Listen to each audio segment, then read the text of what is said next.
राधे राधे दोस्तों, कैसे हैं आप सभी। आशा करती हूँ आप सभी बहुत अच्छे हैं और अपना ख्याल रख रहे हैं। राधा रानी अपनी कृपा आप सब पर बनाए रखें। दोस्तों, आज हम बात करेंगे चैती छठ की, चैत्र मास के छठ की या नवरात्रि के छठ की। इसको कई नामों से हम लोग जानते हैं, तो विभिन्न नामों से विभिन्न प्रकार से जाना जाता है। इसके बहुत सारे नाम हैं।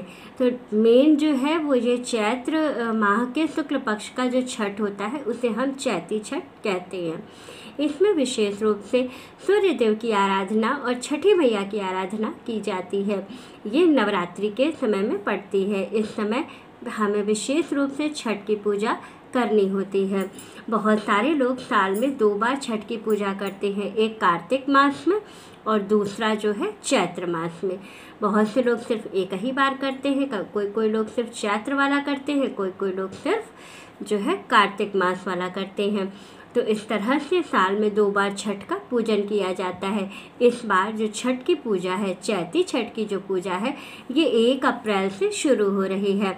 यानी कि 1 अप्रैल को नहाय खाए, 2 को खरना और 3 को शाम वाला अर्घ्य है यानी कि ऊषा अर्घ्य है, और 4 तारीख को सुबह वाला अर्घ्य उगते हुए सूर्य को अर्घ्य दे करके और जो है व्रत का पारण किया जाएगा। अब इसमें मैं संपूर्ण नियम आपको बताऊंगी कि नहाय खाए के क्या नियम है और खरना के क्या नियम है और शाम वाले अर्घ्य का क्या नियम है और सुबह वाले अर्घ्य का क्या नियम है, और हमें किन किन नियमों के अनुसार पूजन करना है, कितने बजे करना है, कितने बजे अर्घ्य देना है, पारण कितने बजे करना है। सारा नियम मैं आज आप लोगों को संपूर्ण जानकारी इस एक वीडियो में दूंगी। तो आइए चलिए संपूर्ण नियम आप लोगों को बता देती हूँ। सबसे पहले बात कर लेते हैं छठ की।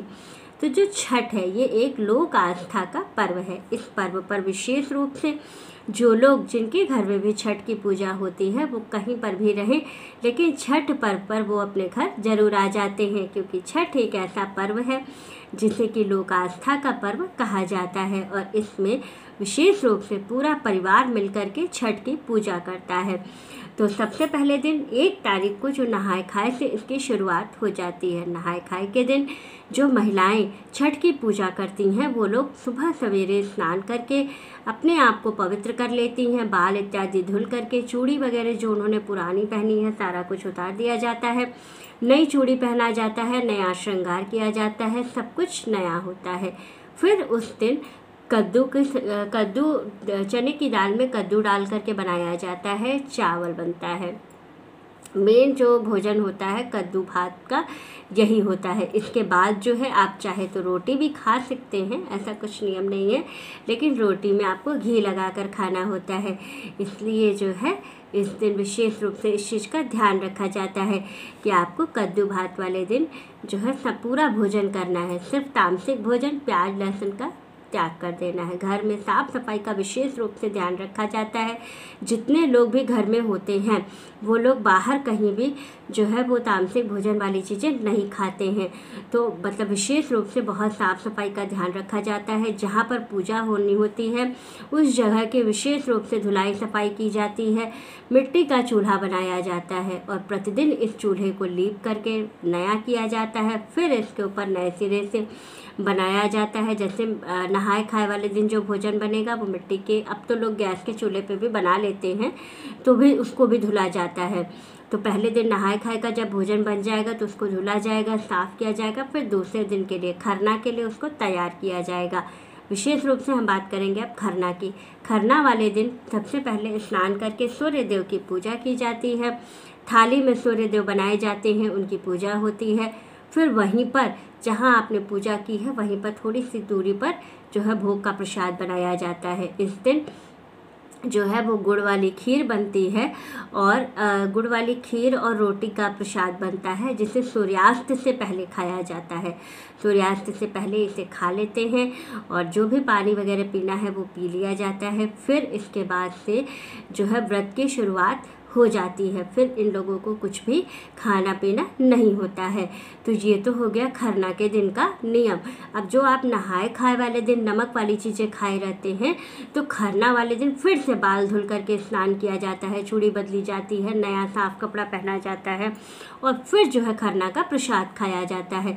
फिर जब दूसरे दिन आप छठ जिस दिन रहता है, शाम वाला अर्घ, उस दिन फिर वही प्रक्रिया की जाती है। फिर बाल धुलेंगे, फिर चूड़ियाँ चेंज करेंगे, उस दिन नई कोरी चूड़ी पहनी जाती है, नई साड़ी पहनी जाएगी। फिर आप बैठ कर के ठेकुआ का प्रसाद बनाते हैं और वो चावल के लड्डू बनाते हैं और सारे फल होते हैं, सारी चीज़ें सूप या फिर डलिया लेकर के सजा करके लेकर के घाट या नदी के किनारे जाया जाता है। वहाँ पर सूर्य देव को अर्घ्य दिया जाता है।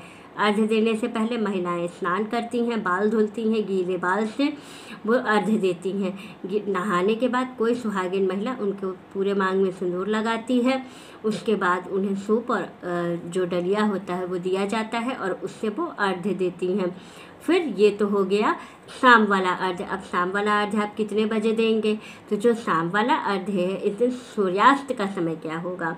तो जो सूर्यास्त का समय है वो होगा 5:57 से लेकर के 6:20 तक। ये सूर्यास्त का समय है। तो इस बीच में आपको सूर्य देव को अर्घ्य देना है। अब हम बात करेंगे सुबह वाले अर्घ्य की, यानी कि 4 तारीख की, जो सप्तमी में अर्घ्य दिया जाएगा।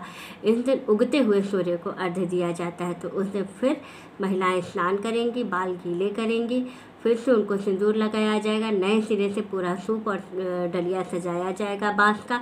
फिर उनको जो है सिंदूर लगा करके और वो बाँस की डलिया दी जाएगी उनको अर्घ्य देने के लिए। तो फिर वो पानी में उतर करके और अर्घ्य देंगी। तो इस दिन जो उगते हुए सूर्य का समय होगा वो क्या होगा? तो जो उगते हुए सूर्य का समय होगा वो होगा सुबह 5:12 से लेकर के 6:10 के बीच में सूर्योदय होगा। तो इस बीच में आपको पानी में उतर जाना है और जैसे ही सूर्य उदय होगा आपको अर्घ्य देना है। इसके बाद 6:10 के बाद, यानी कि 6:20 से लेकर के और इसके बाद का जो समय होगा ये शुभ समय है। इसमें आप अपने व्रत का पारण कर सकती हैं। तो वीडियो अच्छी लगी, जानकारी अच्छी लगी तो वीडियो को लाइक, शेयर और सब्सक्राइब ज़रूर